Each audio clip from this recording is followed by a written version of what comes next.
Hello F1 fans, welcome back to the F1 Masters podcast brought to you by AUBG Daily. As usual, you're with me, Vasco, David and Harry, and in this episode, every one of us has made their own fantasy calendar for the F1 season with 20 tracks that we're going to present to you, and we're going to make comparisons and discussions about what we like about each other's calendars and what we don't like. And I can start with mine. We will present you the first 5 tracks, and after that we'll present it like 5. Every 5 rounds we will present. And I think the best place to start is the Classic, and that is Albert Park at Australia. And after that, continuing to the second race of the season, the Sakir Grand Prix at Bahrain, going to Japan and Suzuka for the third race of the season. After that, going to a race that has been forgotten in the past 4 or 5 years, and that is China. And after that, for the 5th round of the season, I've gone to Azerbaijan. Interesting.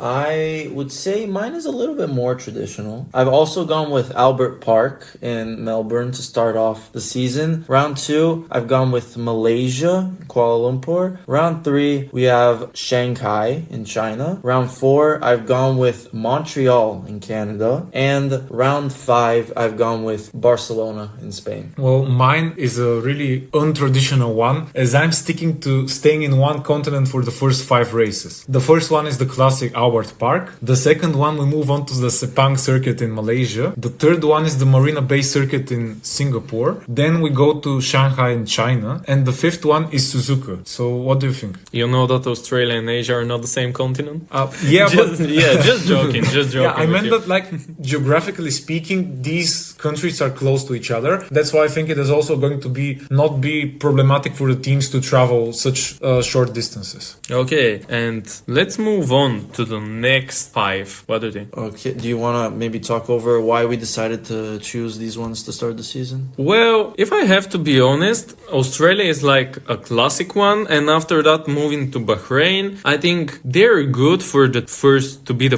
2 races of the season. And after that moving to Suzuka, I prefer Suzuka at the beginning of the season rather than in the end of the season. And after that, for China, I think geographically it makes sense after Japan to go to China. And after that, like this transition between the European season and the beginning of the season, I think Azerbaijan is the best place for that connection because it is between Asia and Europe, and I think it makes sense. And I also really like the street circuit in Azerbaijan, in Baku. I like it as well. I would say, in terms of my reasoning, Australia, of course, I think it's the best season opener F1 can have. Malaysia and China, they go hand in hand, and this is quite a classic, I guess, first 3 races, at least from 10 years ago. Canada might not make much sense being in this place, considering that the race before is in Asia and the race after is in Europe, but it's sort of, I guess, this transitional period going from Asia to North America for Canada, because this is the best season to have a race in Canada, and then from Canada moving on to Spain, where the season will go into its European phase. I've already given my reasoning for the first 5 races, so I think we can move on to the next 5. I'll start off with my ones. So for the 5th and 6th round, we're staying in the same country, we're staying in Japan, and I'm bringing back the Fuji Speedway because I have seen some footage of races on the Fuji Speedway, and I think it's worth giving it a shot again. And this is going to be a double header, and then there's a 2-week break, and they go to Baku, which, as Vasco said, is the best place to start the European season. And then round 8 is in Istanbul Park. I'm bringing this back as well. Then moving to Red Bull Ring in Austria, and finishing off race 10 is at Hungaroring in Hungary.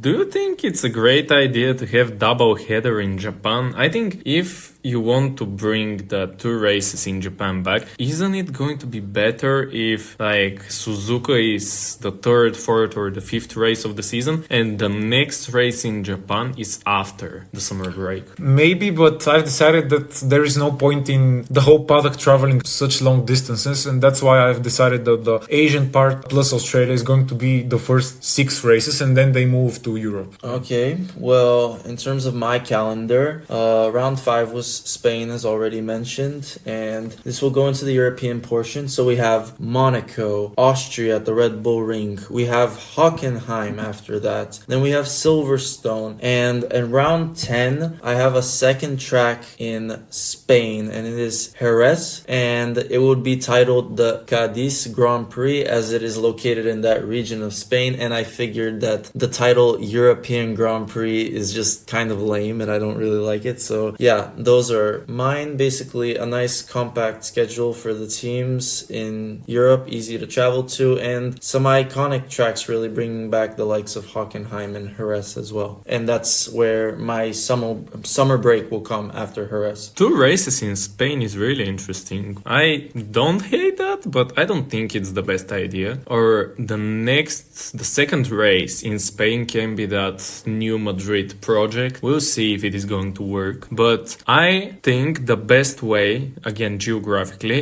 is after Azerbaijan to go on a European trip. And that is why I have chosen the 6th race of the season to be in Italy, the Tempo of the Speed, Monza. After that, going to the crown, to the jewelry in F1 circuits, and that is Monaco, with the best qualifying session of the season for me personally. After that, we move on to Germany for a race at Hockenheim Ring, which I think Germany has so much relation to F1, and I think we, all the fans, should suffer from that there is no even one race throughout the season in Germany. And I think there should be at least one race at Hockenheim or Nürburgring even throughout the season, because Germany is like a classic for F1. Moving on to 9th, and I have chosen the same 9th race of the season as Harry, and this is Red Bull Ring in Austria. And after that, the 10th race of the season, Silverstone, the UK. Okay, interesting choices. So I'm moving from Hungaroring to round 11 to Monaco, as you said, the jewel in the crown of F1. And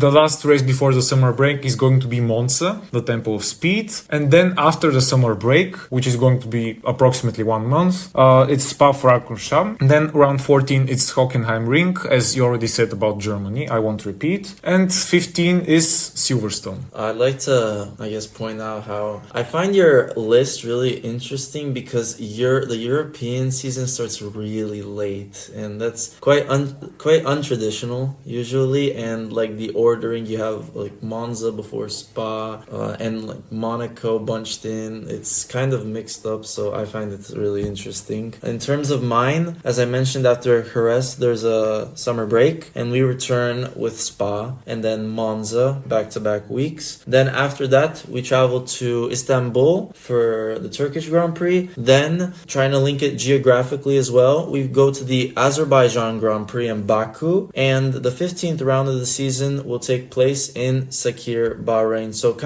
you can kind of see the path that F1 is going, going from Europe to Turkey, then you get Azerbaijan in the Middle East, and after that, maybe you can guess where they continue going. Well, this is pretty interesting one. For mine, I have chosen Hungary to be the 11th race of the season, and after that, just before the summer break, Spa-Francorchamps to be the 12th race of the season, and after a 1 month summer break, we're going to the home race of the current world champion Max Verstappen, Zandvoort. Moving on to the 14th race of the season, Turkey, Istanbul Park. I think that is a must in the calendar. Like the atmosphere there, and I like the whole layout of the circuit too. So I think Turkey deserves a place in the calendar. And going to the other side of the world, 15th race of the season, I've put Canada. Well, interesting ones, I would say. And very interesting to have Canada so late in the season. I'm so used to having it. I guess in the first half of the season that it will maybe feel kind of strange to have it that late in the season. Well, I think geographically it makes sense after the European season to go to either Asia or North and South America, because it never made sense to me that in the beginning of the season you're going from Australia to Bahrain to Canada and to Europe, which is like going in 4 continents for the first 30-40 days of the season. I think the weather is going to be alright, like the season is not going to be that cold throughout that period. I think that should be like the end of September, beginning of October. So I think it is going to be alright. And geographically, it makes a lot more sense, and logistically, it would be much easier for F1 if they do not interrupt like their Asian season or European season with one race at the other part of the world. Absolutely agree with you. And I'm also going to, you'll see why when I present my last 5 races of the season. So number 16 is Zandvoort, Max Verstappen's home race. And from there, we move west towards the North and South American part. And we start from north to south. We go to Gilles Villeneuve. It's again around the end of September. Then we go to COTA, Austin, Texas. Then number 19 is Autodromo Hermanos Rodriguez in Mexico City. And the last race of the season, obviously, is going to be Interlagos in Brazil, because we all loved when this was the season finale. Yes, I agree with that. My 16th race, after going to Bahrain, we traveled to Singapore and then Japan. We finish off the Asian calendar. And then we travel to North America and we go to Mexico City. Then we go to the Circuit of the Americas in Austin, and to round out the season in Sao Paulo, Brazil. The only reason I've put USA behind Mexico, even though geographically that doesn't exactly make sense, I just think that the track in Austin is better and provides better racing than Mexico, and I feel like it will be more interesting to have it closer to the end. I've put after Canada at 15th. For the 16th race of the season, I decided to put Circuit of the Americas. What a surprise! And after that, going to Mexico. But after that, a quick interruption of that American vibe, and again going back to Asia for Singapore Grand Prix, 18th race of the season. The second to last race of the season to go back to Malaysia. We haven't raced in a few years there, but I think all the F1 fans, they love this circuit. And 2 weeks for break before the last race of the season at Interlagos. And this is my fantasy calendar. Very, I'd say, different compared to mine. You have Malaysia as the second to last race. I have Malaysia as the second race of the season, which I find quite interesting. I guess, what do you think are, your guys' biggest surprises to other people's lists? For example, for me, my biggest surprise was the inclusion of Fuji, for example, because I'm not too familiar with that track, and I don't know exactly how it would work. And as I mentioned earlier, Harry's Asian portion to start the season, like many Asian races, which I find quite an interesting structure. And also some of Vasco's last races, like Singapore and Malaysia, being the second and third of the last races, are quite unusual and I find quite interesting. Yeah, I also found the inclusion of Harris quite interesting, as I didn't expect someone to include it, honestly. And I found like Vasco and I have some similarities in our calendars, and with David I have less similarities, as he's like sticking to a more traditional calendar. Vasco, what do you have to say? Well, I was surprised that you decided Canada to be the 17th race of the season, and after that going only North and South American for the end of the season, because I think we should have some differences, because the tracks in Malaysia and Singapore are completely different to the ones in North America. So that is why I decided to put these two at the end, and just to have some differences and have 2-week break between Malaysia and Interlagos, just to hype up the fans for the season finale. Yeah, that sounds good. I just decided to completely stick to the geographical aspect of circuits, and I'm not sure if it's gonna work though. As you said, some tracks are quite different, but it's gonna at least be easier for the whole paddock to travel, and they're not gonna spend as much time traveling as they do right now. Yeah, I think it's important to consider geography as a whole, because F1 doesn't really do that nowadays. I really like one thing, that the three of us have decided that Interlagos is the best place to finish the season, and this is my favorite circuit, and I can say for sure that the vibe there is really different. And imagine if you have a title decider between 2 or even 3 pilots, and going to Brazil, the amazing atmosphere, all the fans, and the whole layout of the circuit, it would be amazing. So I think Brazil as the season finale is a must for the F1 F1 calendar. And changeable conditions as well, always unpredictable weather, and we've seen plenty of crazy title deciders in the past. I have also made some honorable mentions, just to mention a few. Sochi, I think it is not the worst track,